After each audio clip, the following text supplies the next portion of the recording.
Wa innama lazima ridha bil qada.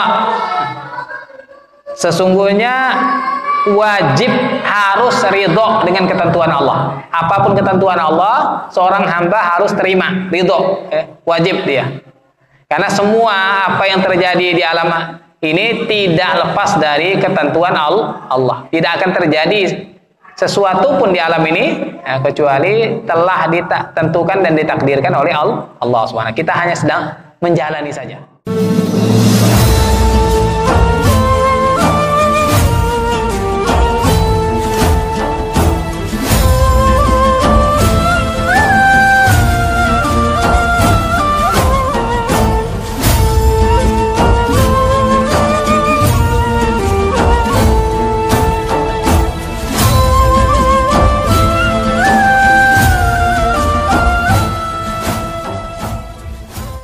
Maqalatut tasi'a wa salasun, maqalah yang ke-39, halaman 27, masih bab sulasi, maqalah yang ke-39. An ba'dil hukama, dari sebagian ahli hikmah. Hukama, sebagian ahli hikmah. Hukama itu adalah para aulia, orang-orang yang mulutnya senantiasa keluar nasihat dan mutiara hikmah, makanya disebut dengan hukama. Beliau berkata, salasun min kanzillahi ta'ala, ada 3 perkara termasuk simpanan Allah. 3 perkara termasuk simpanan Allah. Simpanan Allah nanti di akhirat.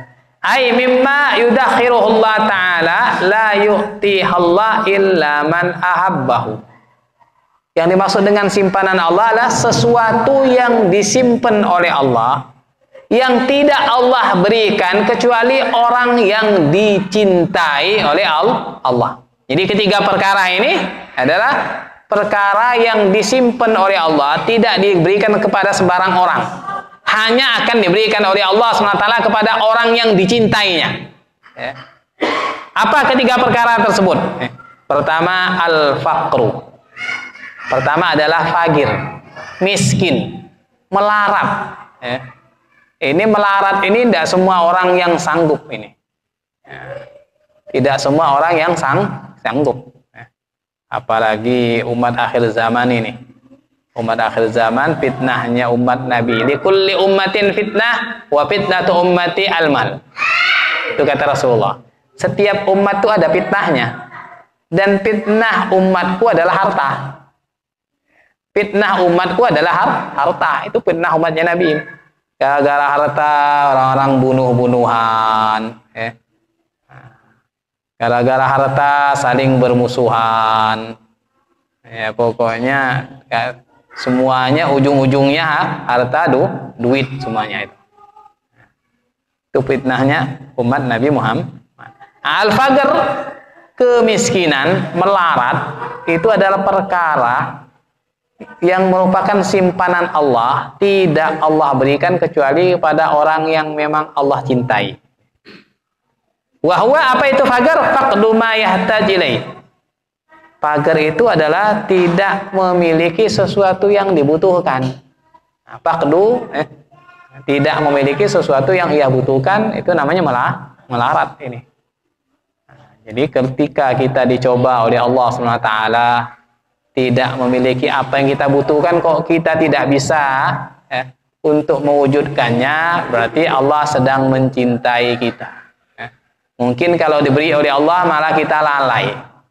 Banyak gambaran contoh-contoh yang sudah Allah berikan kepada kita, pelajaran yang telah Allah berikan kepada kita. Pada zaman Nabi Musa, seorang yang bernama Qarun. Tadinya melarat dia, tapi tidak kuat, pengen kaya. Datang terus kepada Nabi Musa, minta didoakan gimana supaya jadi kaya. Tidak qanaah, tidak nerima dia. Nah, kata Nabi Musa, sudah sabar saja. Kamu seperti ini sudah bagus, bisa istiqomah ibadah, rajin ibadah. Nanti kalau kamu kaya, barangkali kamu akan lalai kepada Allah SWT. Datang lagi, didatangi terus, akhirnya Nabi Musa ajarkan dia cara membuat emas sampai jadi kaya, benar-benar lupa dia. Lupa ibadah, lupa zakat, lupa segalanya sampai dia mati dalam keadaan lalai kepada Allah SWT. Begitu juga dengan pada masa Nabi ada seseorang yang dijadikan percontohan, Sa'labah. Sa'labah ini awalnya miskin. Sa'labah ini setiap kali sholat dia langsung salam itu langsung keluar.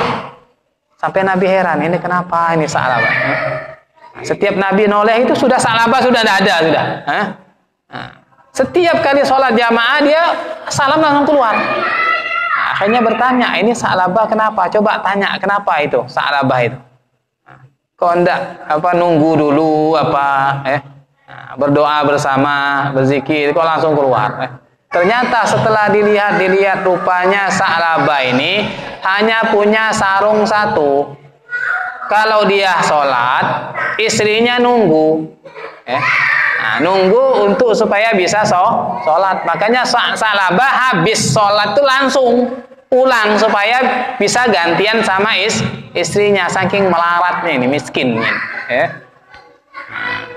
Akhirnya Sa'labah terus minta kepada Nabi supaya bisa diberikan sedikit harta biar bisa mencukupi kebutuhannya. Nabi suruh sabar. Akhirnya maksa terus, dikasih kambing 2 oleh Nabi. Miara kambing terus berkembang kambingnya. Mulai sholat jamaahnya ada yang ditinggalkan 1 waktu. Besok kambingnya tambah banyak, sudah mulai 2 waktu jamaahnya sudah tidak kelihatan. Kambingnya tambah banyak lagi, sudah sholat 5 waktu hilang. Tidak pernah jamaah lagi. Sibuk ngurusi kambing ini. Kambingnya tambah banyak kan, uangnya tambah banyak juga ini. Lupa sholat jamaah. Dibiarkan oleh Nabi. Bahkan sudah saking banyak, kambingnya semakin banyak, Jumatan pun tidak Jumat. Jamaahnya sudah tidak, Jumatan juga tidak berangkat ini. Itu kisahnya Sa'labah sampai seperti itu. Disibukkan dengan hartanya. Itu tadi karena memang dia tidak menerima apa yang telah diberikan oleh Allah, memaksakan sesuatu yang kalau dipaksakan akan membahayakan bagi diri dia. Tadi kan akhirnya dia lalai. Gara-gara harta tidak bisa sholat jamaah. Gara-gara harta tidak bisa sholat Jumat. Akhirnya dia terus berada dalam kelalaian. Ini peringatan, cerita-cerita seperti ini adalah pelajaran, gambaran bagi kita untuk menerima apapun yang diberikan oleh Allah SWT. Kita yakini itu yang terbaik. Itu yang terbaik itu. Ini yang pertama tadi, al-faqr. Kemiskinan itu adalah sesuatu yang simpanan Allah yang tidak diberikan kecuali orang yang dicintai. Kemudian yang kedua adalah wal maradu, penyakit. Ini semuanya yang tidak disenangi orang ini. Miskin kan orang tidak ada yang mau melarat, pengennya kan senang semua. Pengennya kan hidupnya mewah, makan enak, bisa jalan-jalan, punya mobil, punya motor, kan gitu. Semuanya kan pengennya begitu. Tapi Allah tidak menghendaki semua hambanya seperti itu. Jadi Allah itu maha adil. Jadi ada yang kaya, ada yang miskin, ada yang sedang, semua itu adalah hikmah, ada hikmahnya semua. Penyakit wahwa ya'ridu lil badan fayukhrijuhu anil i'tidalil khas. Penyakit itu sesuatu yang datang kepada badan sehingga dia mengeluarkan dirinya dari keseimbangan yang khusus. Jadi keseimbangannya berkurang, ketika sakit berkurang keseimbangannya, sehingga dia tidak bisa melakukan aktivitasnya karena sakit ini. Jadi penyakit ini sesuatu simpanan Allah yang hanya diberikan oleh Allah untuk orang yang ia cintai. Maka ketika kita diberi penyakit oleh Allah SWT, bersabar, ya. Bersabar menghadapi penyakit itu sambil ikhtiar berobat. Bahkan sebagian wali Allah, kalau datang penyakit itu tidak mau diobati, dinikmati terlebih dahulu, ya. Sampai 3 hari dinikmati, ya. Baru datang penyakit dikit aja sudah, ya. Kelabakan sudah, ya. Baru pusing sedikit aja sudah minta ini, minta itu, minta sembuh. Padahal sudah sehat, diberi sehat terus oleh Allah SWT. Nah, ketika kita datang penyakit itu ya sudah, kita terima dengan sabar dan terus bersyukur kepada Allah SWT. Nah, itu penyakit. Kemudian yang ketiga,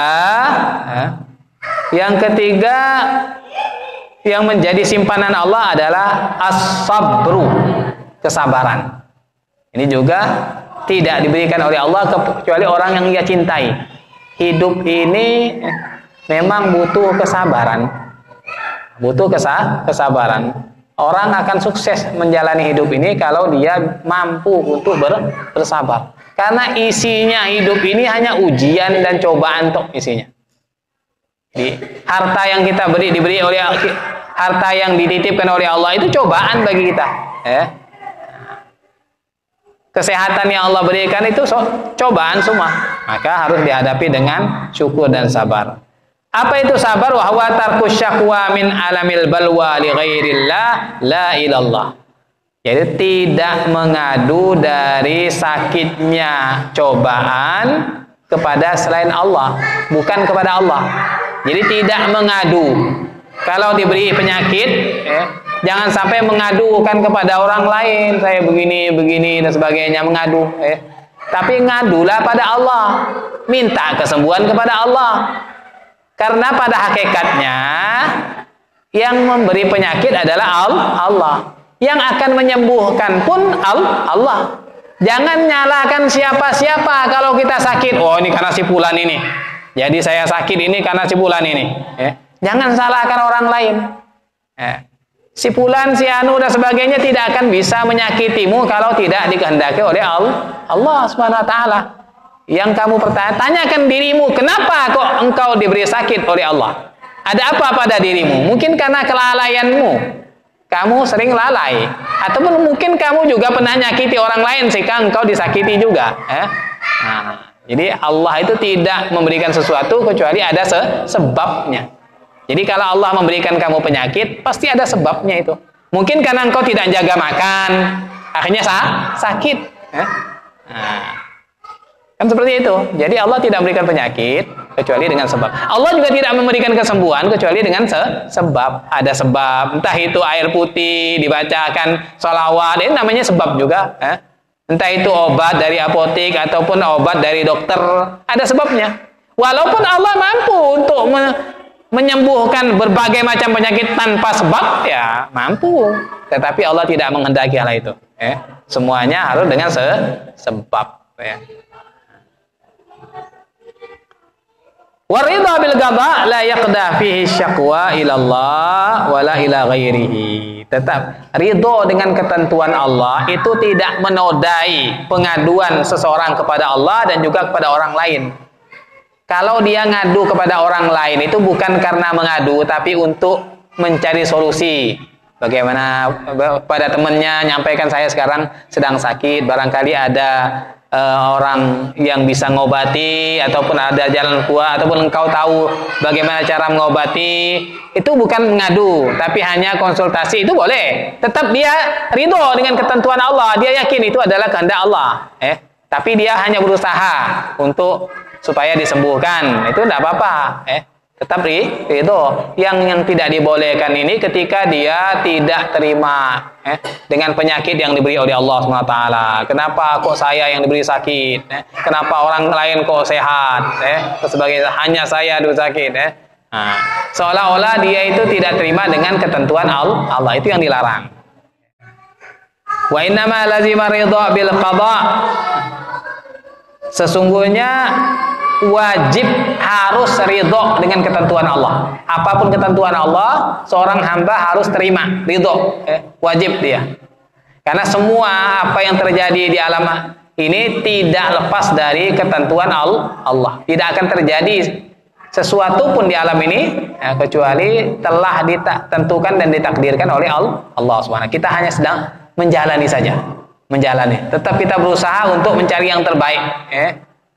Kemudian kita serahkan kepada Allah untuk menentukan hal yang terbaik pada kita setelah kita berusaha dan berdoa minta yang terbaik kepada Allah Subhanahu wa ta'ala. Li'annal abad la budda ayyarada bi hukmi sayyidi. Karena seorang hamba harus ridho dengan hukum tuannya Allah.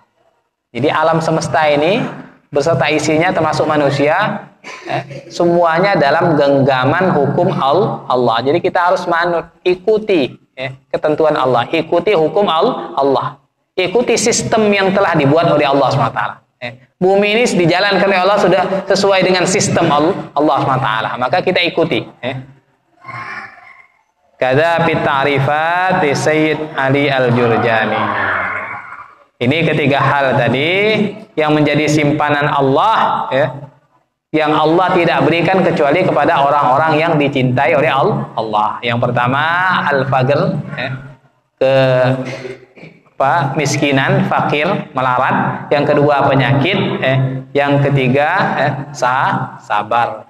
Nah, maka ketika kita dicoba oleh Allah SWT, diberikan kekurangan, kemiskinan, maka bersabar. Yakini itu ada ketentuan Allah dan yakini itu adalah hal yang terbaik yang diberikan oleh Allah SWT. Begitu juga ketika kita diberi penyakit oleh Allah SWT, sabar. Yakin bosnya Allah tidak memberikan penyakit kecuali untuk kebaikan bagi kita.